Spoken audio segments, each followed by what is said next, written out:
You're listening to the Options Insider Radio Network, the home of the Options Podcast. For more quality options programs, visit theoptionsinsider.com or search for Options Insider Radio Network in your podcast provider of choice. Listeners can also access all of our programming through our mobile app available in the iTunes and Google Play stores. Select programs are also available via live stream at mixlr.com/options-insider.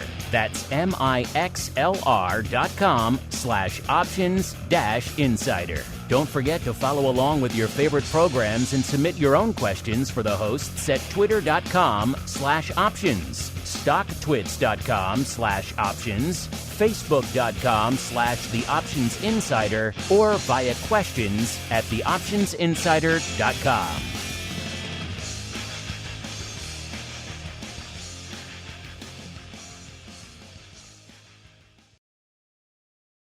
You wanted it, you got it. A radio program that helps teach you options trading inside and out, basic to complex.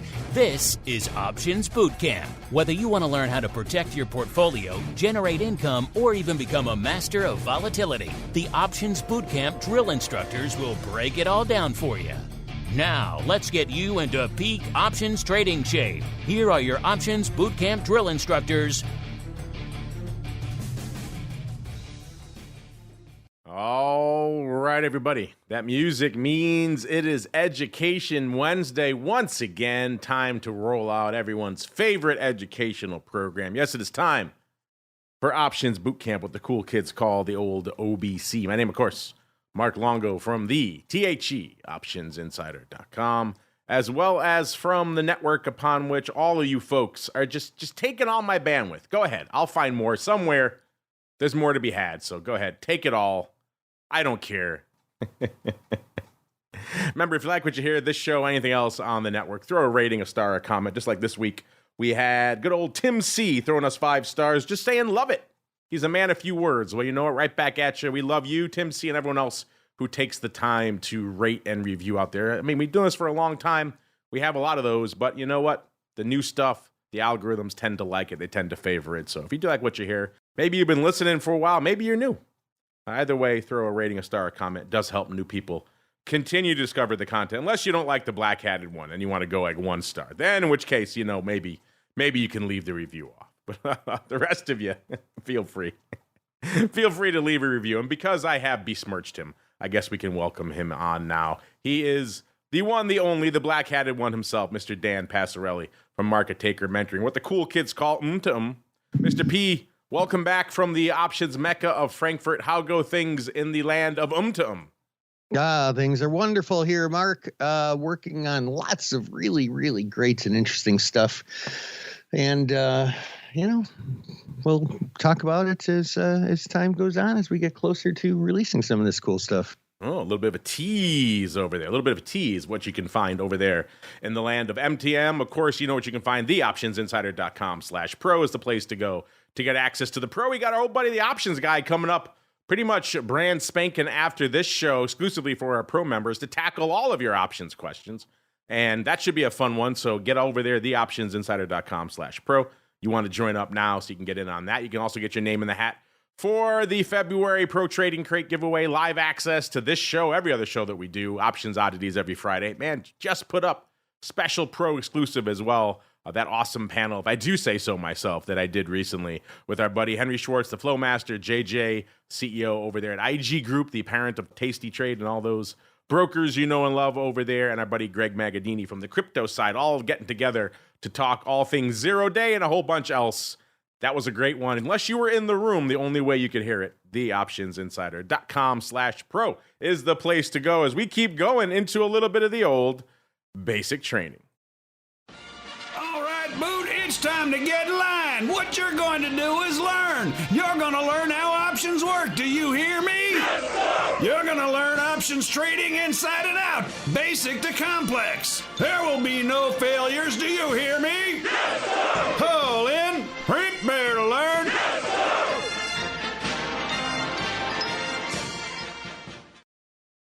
All right, let's do it. A little bit of the old basic training. And today's topic is actually suggested by a listener, or maybe inspired by your questions. A very timely one coming in from Asher. He says, hello. Well, hello, Asher.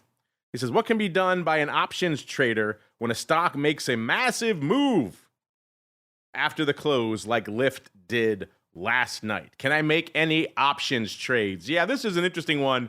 The second I saw this, Dan, I knew questions like this were going to start coming in, because these are usually the thing that tends to drive these type of questions, are these crazy moves that we see that are very short-lived in the after hours. Of course, he's talking about the drama that was Lyft.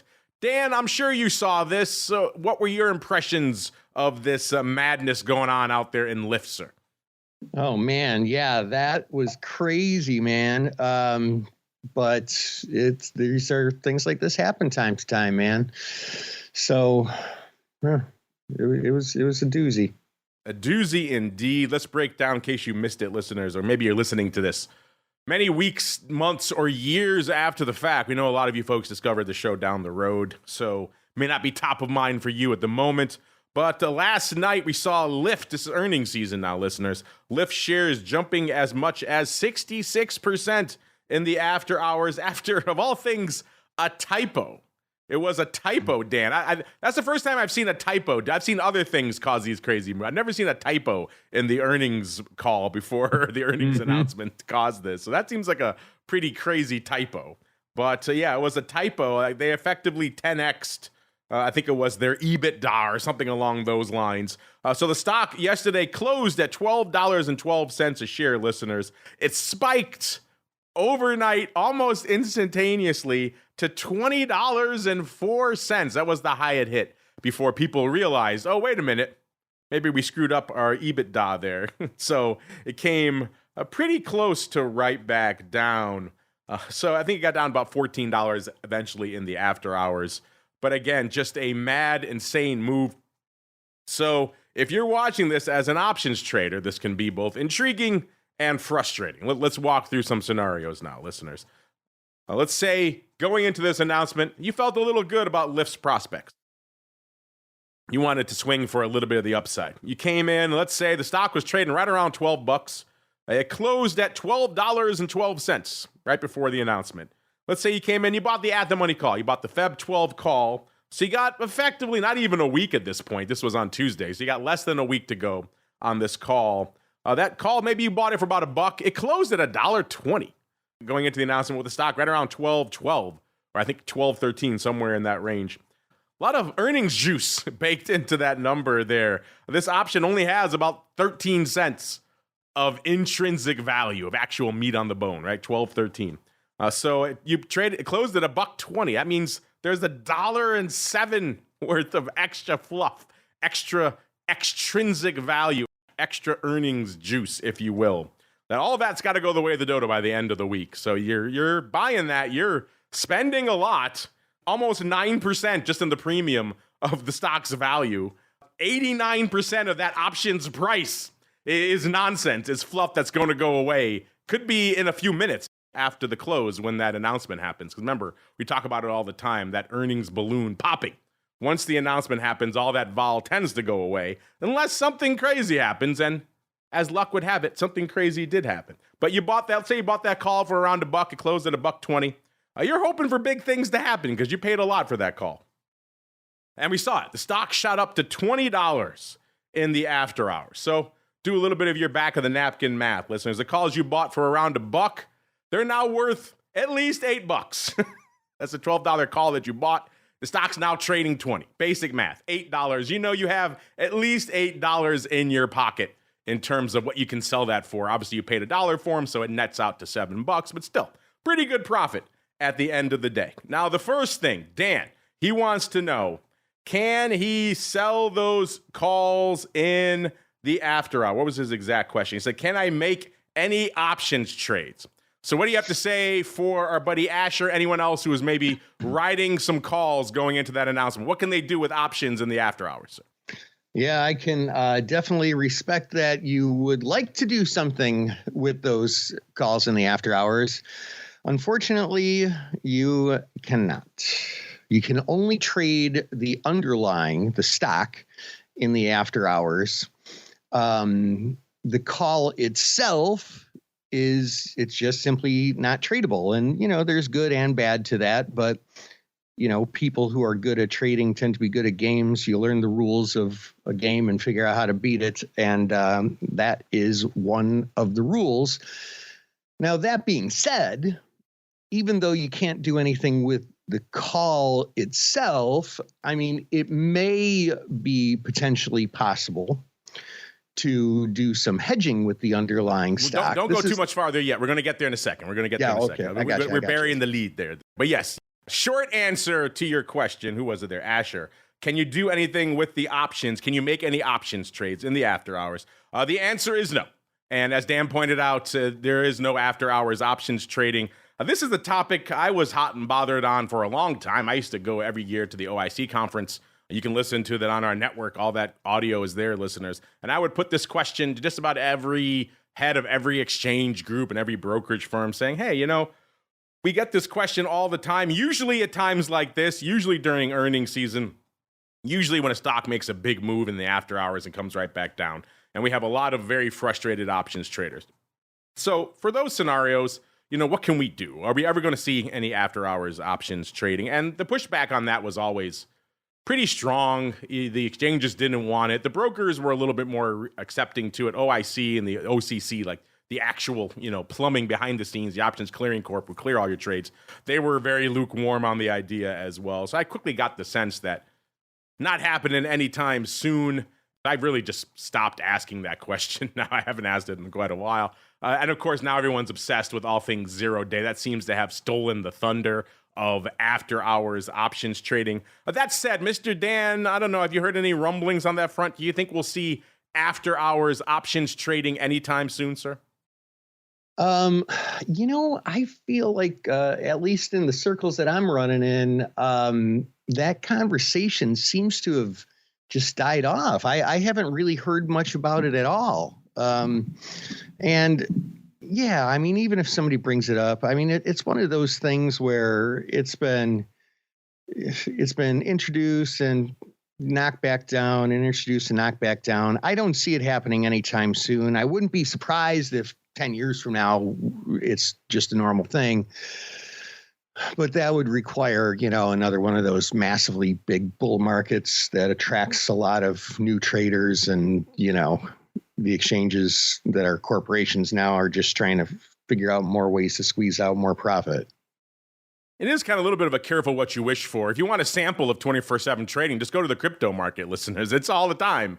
And some people, they come to appreciate the respite that the closing bell gives you. Yeah, obviously in moments like this, you would like to be able to sell those calls and close them out. That would be ideal.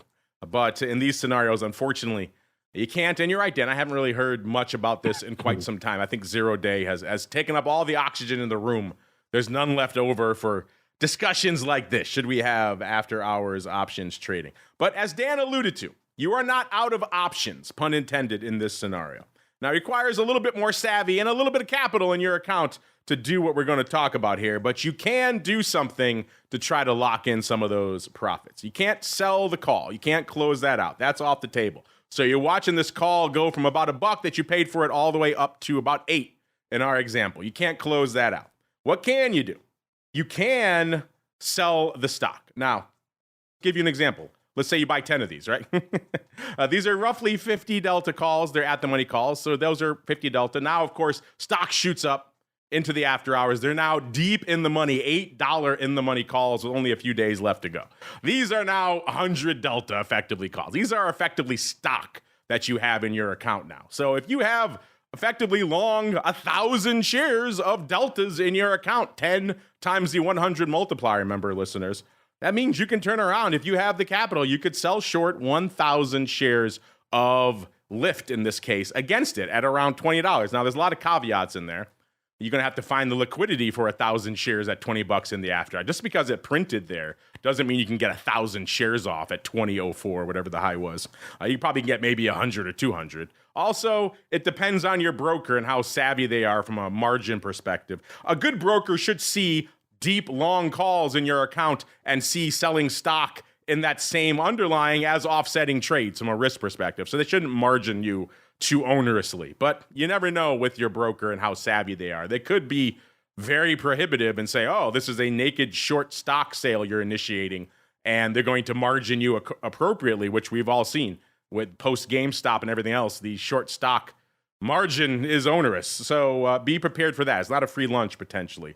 But that said, if you did this now, if you sold 1,000 shares at, let's say, $20 against these calls that you bought for about $1 when the stock was $12. Now, fast forward to today. The stock opens.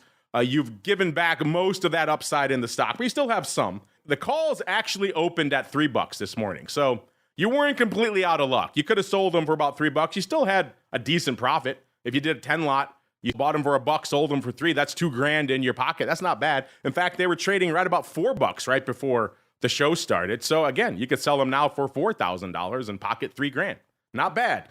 So you're not completely out of luck in this trade. We've seen worse in the past where the stock shot up and came right back down and you were left with nothing. In this case, you could pocket roughly half of the profit there. But now let's say in our example, you sold 1,000 shares for $20. Now the stock coming into the start of the show was right about $16 and the calls were trading for right about $4. So you sold the stock short for $20 1,000 times. You could buy it back now for $16.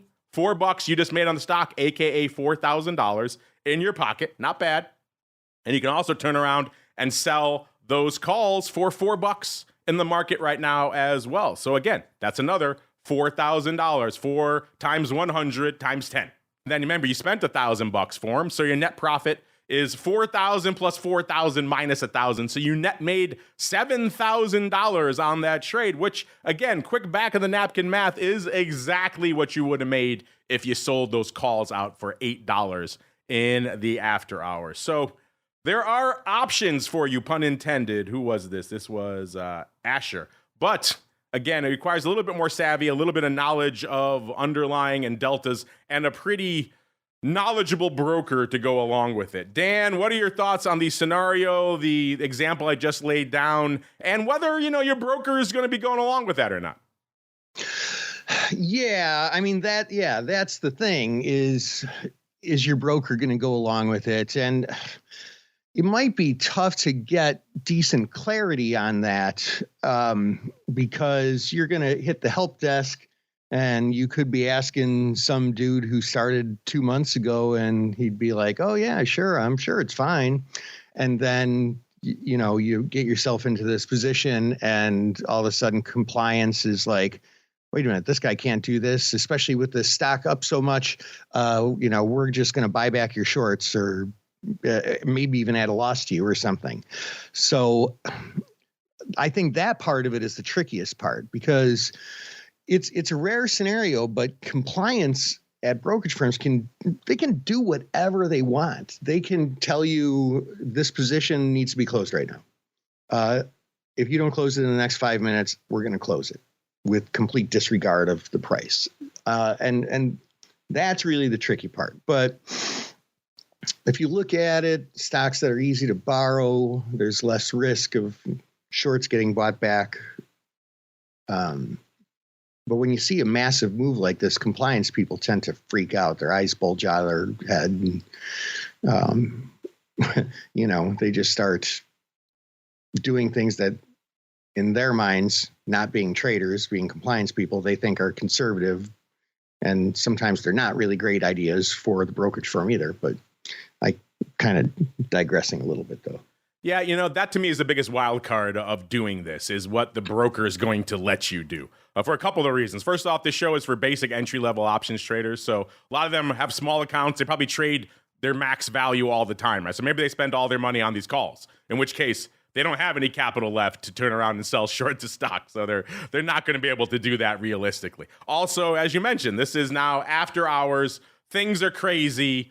No one really knows what's going on in the case of Lyft. They don't know that it's a 10x, typo. They just think something's going on. The stock is exploding. So first off, getting through to the help desk in a timely enough manner to be able to get this trade off while the stock's still trading around $20, a huge if. Probably in real life, probably very difficult to do. I could definitely see a scenario, Dan, where you have these calls, you watch the stock pop, and you turn around to sell some shares against it, and something happens with your broker, there's either not enough capital, or they margin you too onerously, or whatever the case may be, and you end up, maybe you could sell like 100. You probably can't sell the full 1,000. You can lock in some of the profit, but not all of that. I could see that being a more realistic scenario. Like we said, in this case, you got lucky. You could still sell the calls for anywhere close to half of what you could have made last night. So that's a pretty decent scenario.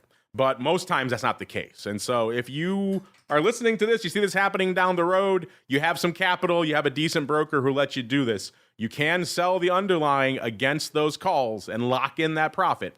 But again, there are some real world prohibitions and just things to consider when you're doing this. All right, great timely question from Asher. That's why I love our listeners. You folks are all very timely, always keeping us on our toes. Speaking of you folks, time to get some more, a little bit of the old listener mail. Mail call. Time to look at questions submitted by our listeners.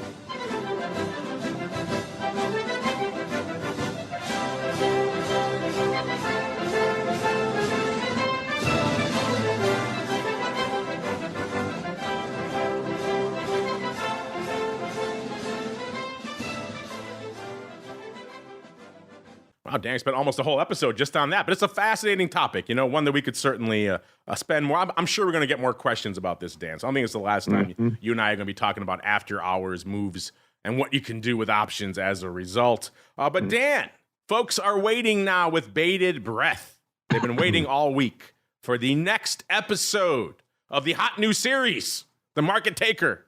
Question of the week. What you got, sir? Oh, hey. Can't we get like some original theme music? I was thinking about that. We might need a little bit of tunage. I'll look into that for you. How's that? Yeah. What do you want? You want daring, bold, epic? You want a sneaky, silly, fun, spy? What do you want? What kind of theme? What should we be looking for? Rockin'?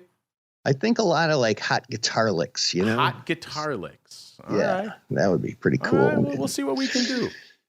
All right. Okay. So I had a guy email me the other day, and I get these emails a couple of times a week. Somebody who's interested in one-on-one coaching, and I have them talk to our trader success team and see if it's a good fit, both ways, whether they're a good fit for us and we're a good fit for them. And in this guy's email, he said, so I'm interested in potentially doing one-on-one coaching. It depends. And he said, what I'm looking for is to make somewhere between 1% to 2% a day. And with low risk, I've got a $20,000 account. And as long as the one-on-one coaching isn't too expensive, I'm in. It's like, He's not looking for much. Yeah. So not a very good candidate for one-on-one coaching because he's pretty unrealistic, to say the least. So let's talk about that. What is a realistic annual profit expectation for an option trader? So it's not 1 or 2% a day. Let's just start there. Hedge fund managers, well, actually, the last I checked, I think more hedge funds managers underperform the S&P 500 than actually beat it. But the ones that do beat it, and some beat it consistently, they might make 50% a year or something, which is freaking awesome. So 1% a day, there's something like 256 trading days in a year, give or take. You're not making 250% trading options. And that was the low end of what he was looking at. 500% a year is what he was really thinking. That's not realistic. But what is realistic kind of depends on it depends on you. And like, I don't want that to sound like a cop-out answer, like, oh, I better be careful. Maybe the lawyers are looking over my shoulder. That's not where that answer comes from. We've worked with some students who They're 80 years old. They've got a $5 million account, and they just want to beat the S&P 500 a little bit with covered calls and such. We've got some that are very, very aggressive. Maybe they're younger, willing to take more risk, and they want to do some much more aggressive trades and maybe make 30, 40% in a year. It's just going to be different for everyone. It's easier to answer that question by saying 500% a year, like you're just crazy. That's not even within the realms of realistic. So something like that. I think, especially because for whatever reason, most option traders tend to trade positive delta positions, like they make more money when the market goes up. You really want to benchmark that against the S&P 500, especially if that is your trading style, where you tend to be selling puts or put spreads or doing covered calls or debit spreads. So benchmark it against the S&P 500, factor in what your risk level is, and can you beat the S&P 500? Sure, we've had tons of students that do that. Can you make 30% in a year? I've had students tell me that they do better than that, for sure. But set a realistic goal. If you're swinging for the fences on every trade, you're going to have your share of losers as well as your share of winners. And, just try and think about what's realistic for you. I found that. while you were talking, well, it's a little bit of a that's the only thing we have on the system right now. I'll have to do a deeper dive after the show, Mr. Dan. But that'll do for now. A little bit of the old Dan's rocking out question of the week. Speaking of questions of the week, listeners, we asked you folks last week here on the network saying, hey, earnings season going strong right now. Big reports from Microsoft and Apple, Meta, and a whole bunch of others are moving markets and driving volatility, which raises the question, how important is earnings season to your options trading? We debated this on the show last week with Jenny. A lot of us came down on somewhat important. That's pretty much where our audience came down, 46.7%. I know Dan was in the very important camp because he's got the earnings trading systems going. That came in at number 2, 26.7%. The I guess crowd, 20%. And then not at all, 6.7. I'm glad to see that came in a distant fourth. You can't ignore it, obviously. You don't need to make it the full driver of everything that you do, but you should be very much at least cognizant of what's going on out there. Dan, as a diehard earnings trader, does that surprise you? Or did you want very important to run away with it, 99%? Yeah, I mean, no, I think realistically I did want very important to run away with it, because I just did a daily video talking about that. I think traders are looking at the wrong things right now. Everybody's so hung up on, whoop-de-doo, they're going to cut 50 basis points. Is it going to be June or July? I don't know. Well, it's not going to be March. And they're focused on this like kind of dumb stuff. I think the way I look at the long-term investing is it's largely about the PE ratio. And I realize for those of you who trade intrinsic value in stocks, like Warren Buffett type style investing, that's a very overly simplistic way of looking at it, but it's kind of at the heart even what he does.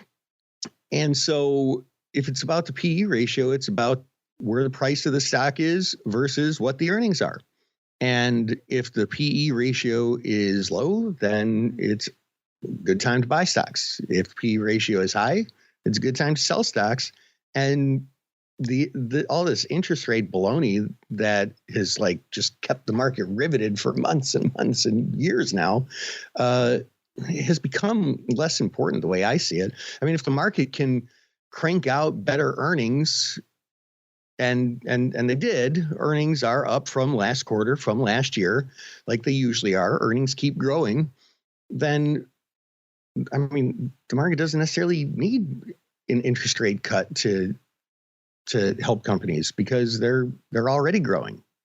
And those interest rate cuts tend to help growth stocks, which are tech stocks, a lot more. And tech stocks are the ones that are leading the charge because of the AI revolution going on. I know that's a longer answer than you're looking for, but I had a lot to say. I knew you'd have a lot to say on that one, sir. I had a feeling. Well, let's get out to This week's question of the week, see what Dan has to say. Kind of a fun one, a silly one that kind of caught our eye to start the week.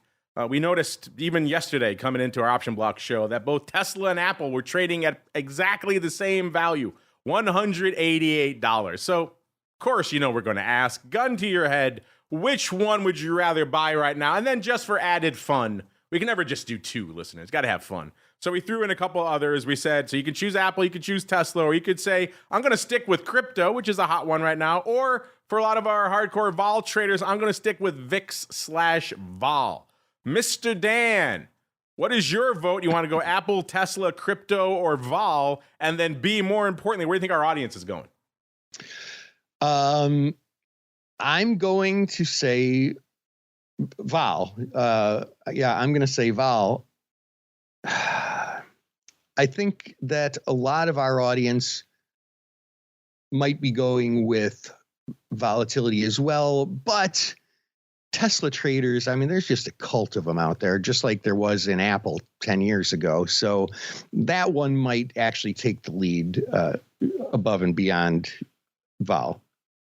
One of the other things that prompted this, Dan, was we were analyzing the flow yesterday, actually 2 days ago now, on the option block. And Apple is usually number 2 in our top 10 most actives every day. Sometimes it falls to like 3 or 4. It was number 10 yesterday, Monday, only 300 some odd thousand contracts. I've never seen Apple that low before, which also kind of surprised me. Maybe we're seeing a bit of a warm turning away from the cult of Apple and maybe towards even NVIDIA. NVIDIA was the top one that day. It even managed to supplant Tesla for the first time in a while. So maybe the cult of NVIDIA and AI, sir, is supplanting all things. Right now, though, Apple winning in our poll, which is surprising me. 35.7% saying Apple. It's a close fight, though. 31.4% choosing Tesla. 20% coming in for vol/VIX. And then it was doing pretty well. About a quarter of the respondents were saying crypto yesterday. That has now fallen to 12.9%. Get out there, listeners. At Options on Twitter/X is the place to go to make your voice heard. If you agree, disagree with this, and of course, if you're listening down the road, months, years down the road, as I know many of you are, get over there to At Options anyway. Chances are we got another fun poll waiting for you there right now. All right, Dan, that music means I got to get on out of here. But don't worry, listeners. I'll be back in a little bit. If you got more questions, we'll have more answers for you coming in a little bit. Our buddy, the options guy himself, Mr. Brian Overby, going to be joining us in the Pro Q&A session in about 20 minutes. So get in there on the Pro side. If you're not listening live, of course, you can listen after the fact on the old Pro podcast feed as well. And if you haven't gotten your question in, might be too late. We got a lot of questions, but we'll send it in anyway. We'll always work to make sure everyone's get their questions answered there on the Pro Q&A. Again, theoptionsinsider.com/pro is the place to go to join on that and check out all the 300 other episodes that are sitting there waiting for you. Get options oddities at the end of the week. Giveaways, live streams. If you join there, you get to heckle Dan live during the show. What's better than that? And Mr. Dan, if folks want to heckle you live in between episodes of this show, where should they go? What should they do? I'm heckleable at markettaker.com, 2 T's in a row. And I always say this, and I always mean it. We always welcome listeners of the show. You're our favorite people. I'm more lukewarm. Dan loves them. I'm more lukewarm. I'm just kidding. We all love the listeners. Check them out over there in the land of also known as markettaker.com. Don't forget the second T for Theta. Very important right now during earnings season. Back again in a little bit, exclusively for our Pro members with a great Pro Q&A session. Back again tomorrow for our double dose of the option block and This Week in Futures Options. Back again on Friday with volatility views. Then, of course, back for the Pro folks with a great episode of Options Oddities, a whole bunch of unusual activity. Then we're off on Monday for the President's Day holiday, so no OB, no crypto on Monday. Then back again on Tuesday for a great Pro Q&A for our Pro members, and then back again on Wednesday, another episode of Options Bootcamp. Stay safe out there, everybody.